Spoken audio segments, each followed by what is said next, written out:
지금 이 이야기를 듣고 계신 당신, 혹시 최근에 블록체인 생태계를 완전히 뜨겁게 달구고 있는 뉴스 하나 접하셨나요?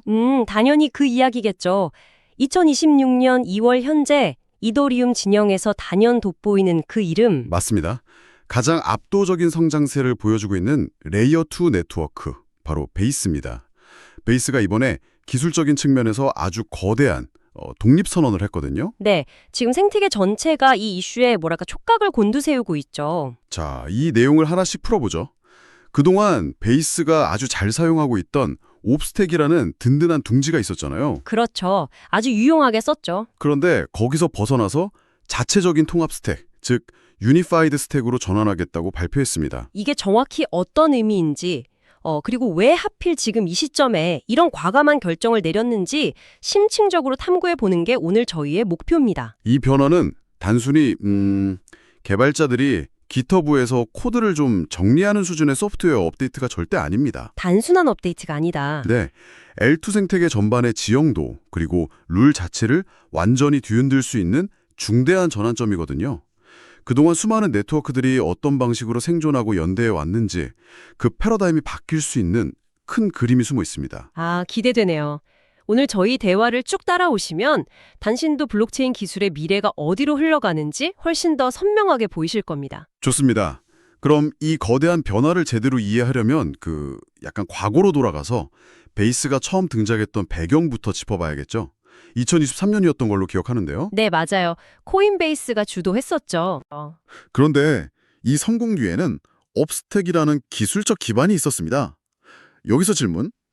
업스택이 도대체 뭐길래 베이스가 그렇게 빨리 자리를 잡을 수 있었던 걸까요? 옵스택을 가장 직관적으로 이해하시려면 아주 잘 만들어진 오픈소스 모듈형 건축 설계도라고 생각하시면 됩니다. 옵티미즘이 만든 소프트웨어 프레임워크인데요. 건축 설계도요? 네, 빌딩을 지을 때 바닥부터 엘리베이터, 배관까지 제로 베이스에서 새로 다 설계하면 시간도 오래 걸리고 붕괴 위험도 크잖아요. 그렇죠. 특히 블록체인에서는 코드 결함 하나가 수천억 원 규모의 해킹으로 이어지니까 치명적이죠. 맞습니다. 그런데 이미 검증을 마친 튼튼한 조립식 설계도가 있다면 여러 네트워크들이 이 기술을 공유하면서 빠르고 안전하게 런칭할 수 있는 거죠. 베이스도 초기에는 이 설계도를 썼고요. 아, 그래서 옵티미즘이나 플래시봇, 패러다임 같은 굵직한 플레이어들과 협업하면서 기술보다는 생태계 확장에 집중할 수 있었군요. 거대한 공유 인프라에 들어간 거네요. 정확합니다. 여기서부터 정말 흥미로워집니다.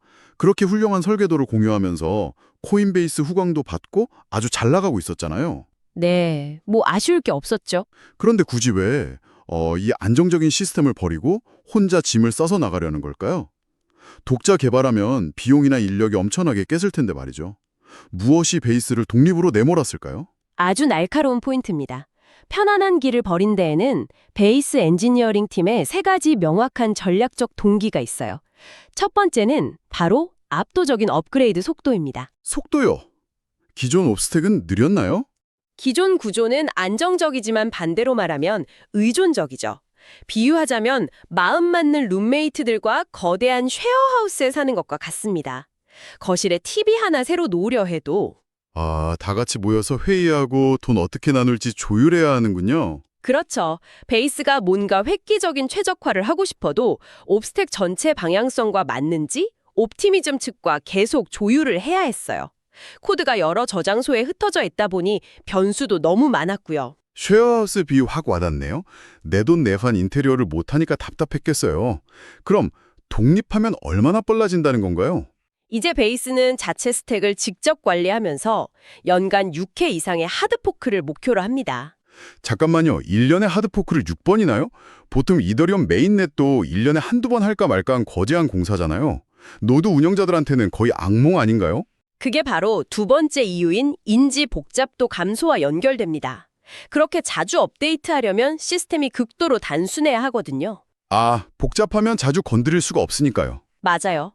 이전에는 이 창고 저 창고 코드가 흩어져 있어서 개발자들이 헤맸는데 이제 베이스라는 단일 저장소로 완전히 합칩니다. 유지보수 부담이 확 줄어들죠. 서랍장을 하나로 통일하는 거군요. 네. 그리고 여기서 매력적인 부분은 연 6회로 늘리는 대신 한 번에 크게 없는 게 아니라 리스크를 분산한 소규모 업데이트를 자주 하겠다는 전략입니다. 버그 잡기엔 이게 훨씬 유리하죠. 작고 투명하게 자주 바꾼다. 납득이 갑니다. 그럼 세 번째 이유는 뭔가요? 이더리움 메인넷과의 전략적 정렬 가속화입니다. 이더리움 본체에서 새 기능이 나오면 눈치 안 보고 즉각 베이스에 적용할 수 있는 자유도를 얻는 거죠. 보안과 성능을 한계까지 끌어올리는 겁니다. 속도, 단순화, 그리고 이더리움과의 직통 연결. 듣고 나니 리스크를 안고서라도 왜 내 집 마련을 했는지 알겠네요. 그렇죠. 그럼 이제 그들이 새로 지은 집, 베이스 유니파이드 스택의 정체를 좀 파헤쳐보죠. 단일 베이스 바이너리 배포라던가 리스크먼 기반 최적화 같은 용어들이 보이던데 리스크 기반이라는 게 정확히 뭔가요? 쉽게 풀면 노드를 돌릴 때 여러 프로그램을 띄울 기회 없이 딱 하나의 실행 파일만 설치하면 끝난다는 뜻이고요. 리스는 러스트라는 언어로 짜여진 아주 빠르고 가벼운 이더리움 클라이언트 엔진입니다. 아, 성능 좋은 최신 엔진이네요. 네, 베이스는 이 리스를 기반으로 네트워크 속도와 처리량을 극한까지 밀어붙이겠다는 기술적 선택을 한 겁니다. 최신 엔진을 베이스라는 하나의 뼈대에 완벽하게 맞췄다. 그런데 여기서 약간 삐딱한 의문이 하나 생깁니다. 어떤 거죠? 자기들만의 저장소에서 코인베이스 주도로 릴리즈를 통제하면 이거 결국 코인베이스라는 단일 기업의 폐쇄적인 인트라넷이 되는 거 아닌가요? 오픈소스 철학이 좀 퇴색되는 느낌인데요. 그 우려를 베이스 팀도 아주 잘 알고 있습니다. 그래서 그들은 새로운 유니파이드 스택 역시 철저히 오픈소스로 유지하겠다고 명확히 못 박았어요. 아, 코드는 다 공개하는군요. 물론입니다. 누구나 기여할 수 있고 심지어 베이스 공식 클라이언트 말고 다른 언어로 만든 대체 클라이언트를 연결하는 것도 전면 허용합니다. 이더리움 메인넷이 하나의 클라이언트 버그로 멈추는 걸 막기려고 여러 개를 장려하는 다중 클라이언트 철학이랑 똑같네요. 정확합니다. 기술적으로는 독립화돼 이더리움의 탈중앙화 정신은 그대로 이어가는 영리한 스탠스죠. 폐쇄적인 요새가 아니라 누구나 볼 수 있는 열린 광장을 설계했다. 멋지네요. 그럼 구체적인 로드맵을 좀 하부해 볼까요? V0에서 V3까지 아주 촘촘하던데요. 당장 지금은 어떤 단계인가요? 지금 진행 중인 게 V0 단계입니다. 저장소 통합 작업이 핵심이고요. 눈여겨볼 기술은 플래시 블록 기능의 개선입니다. 플래시 블록이요? 번개처럼 빠르다는 뜻인가요? 비슷합니다. 블록체인은 블록이 생성되는데 몇 초가 걸리잖아요. 플래시 블록은 블록이 닫히기 전에 트랜잭션을 잘게 쪼개서 미리 영수증을 끊어주는 기술입니다. 아, 그럼 사용자 입장에선 거의 중앙화 서버 쓰는 것처럼 0.1초 만에 결제되는 느낌이겠네요. 맞아요. 그 기반을 V0에서 다지고 진짜 거대한 도약은 다음 단계인 V1에서 터집니다. 클라이언트 통합이 완료되고 무엇보다 증명 방식이 옵티미스틱 프루프에서 TIA나 GK 증명으로 전환됩니다. 잠깐만요. 기존 옵스택은 낙관적 롤업이 정체성이잖아요.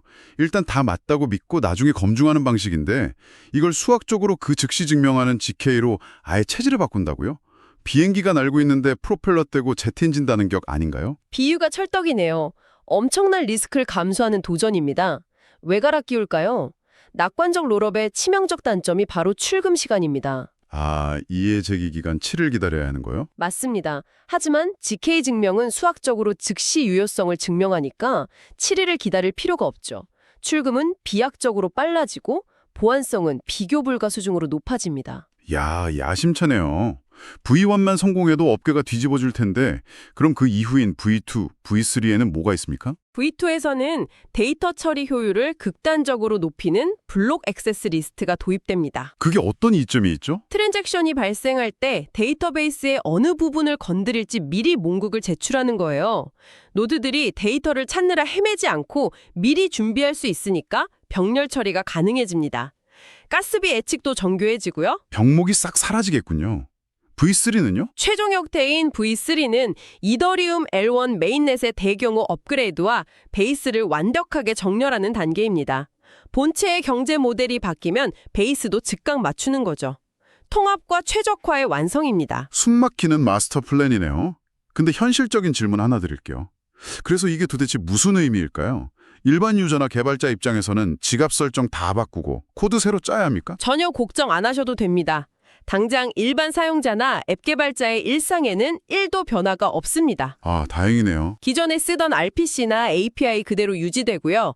개발자들이 쓰는 파운드리, 나 웨그미 같은 생태계 툴링도 이전과 똑같이 지원됩니다. 수면 아래에서는 난리가 났는데 위에서는 백조처럼 평온하게 헤엄칠 수 있다. 근데 누군가는 이 파도를 맞아야 하잖아요. 노드 운영자들은 발등에 불이 떨어졌겠네요. 네, 노드 운영자들은 꽤 바빠집니다. 향후 4달 안에 새로운 베이스 클라이언트로 마이그레이션을 마쳐야 하고 연 6회 하드포크 일정에 대응할 모니터링 시스템도 새로 짜야 하죠. 어깨가 무겁겠네요. 그리고 보안 이슈도 짚고 넘어가죠. 새 스택으로 이주하면 초기 버그 리스크가 풀 텐데 스테이지 1 롤업 상태 유지라는 말이 있더라고요. 롤업에도 단계가 있나요? 비탈릭 부테린이 제시한 3단계가 있죠. 스테이지 0는 보조 바큐를 단 훈련 단계, 중앙화 운영자가 개입할 수 있어요. 스테이지 1은 규칙이 강제되지만 치명적 버그 때만 보안위원회가 개입하는 과도기입니다. 아, 베이스는 독립을 하면서도 이 스테이지 1 수준의 보안 기준을 타협하지 않겠다는 거군요. 맞습니다. 자체 거버넌스를 구축하고 GK 멀티프루프를 도입해서 보안을 탄탄하게 유지하겠다는 의지 표명이죠. 이제 시야를 좀 넓혀보겠습니다. 저는 코인베이스를 뒷배로 둔 베이스의 이 결단이 단순한 독립선언을 넘어 L2 시장 경쟁 구도를 흔드는 전략적 신호탄으로 보입니다. 다 같이 옵스텍 슈퍼체인으로 뭉치자는 분위기에 찬물을 끼얹는 거 아닌가요? 이걸 더 큰 그림과 연결해 본다면 충분히 그런 해석이 가능합니다. 그동안은 모듈형 프레임워크에 합류해서 윈윈하자는 내러티브였잖아요. 네, 다들 그렇게 했죠. 하지만 베이스가 강력한 선례를 남긴 겁니다. 덩치가 커지면 결국 최상의 성능을 위해 독자 스택으로 독립해야 한다는 걸 보여준 거죠. 공유 인프라냐, 독자 스택이냐의 거대한 경쟁이 시작된 겁니다. 영원한 동맹도 의존도 없네요. 이더리움 입장에서도 베이스가 최적화 실험을 대신해주니 나쁘지 않은 그림이고요. 자, 오늘 내용 간략히 요약해보겠습니다. 베이스가 의존적 L2에서 벗어나 완벽한 독립형 L2로 진화 중입니다. 무서운 속도의 하드포크, 시스템 단순화, 오픈소스 유지. 이 거대한 공사가 성공한다면 블록체인 역사에 큰 획을 긋겠네요. 이 대목에서 중요한 질문이 하나 떠오르네요. 어떤 질문이죠? 만약 베이스처럼 거대한 L2들이 전부 완벽한 독립 스택과 GK 결제망을 구축한다면 유저들이 굳이 비싸고 느린 이더리움 본체로 돌아갈 이유가 있을까요? 오, 모든 경제 활동이 L2라는 섬 안에서만 돌아가면 이더리움 메인넷은 그저 데이터나 백업하는 느린 하드디스크로 전락해버리는 건 아닐까? 이 가치기생의 딜레마를 우리가 지켜봐야 합니다. 등골이 서늘해지는 통찰이네요. 자식의 독립이 부모의 위기를 가져올 수 있다는 거대한 딜레마. 앞으로의 가치 쟁탈전이 정말 기대됩니다. 당신에게도 오늘 이 역동적인 이야기들이 튼튼한 인사이트가 되었기를 바랍니다. 마지막에 시청해주셔서 감사합니다.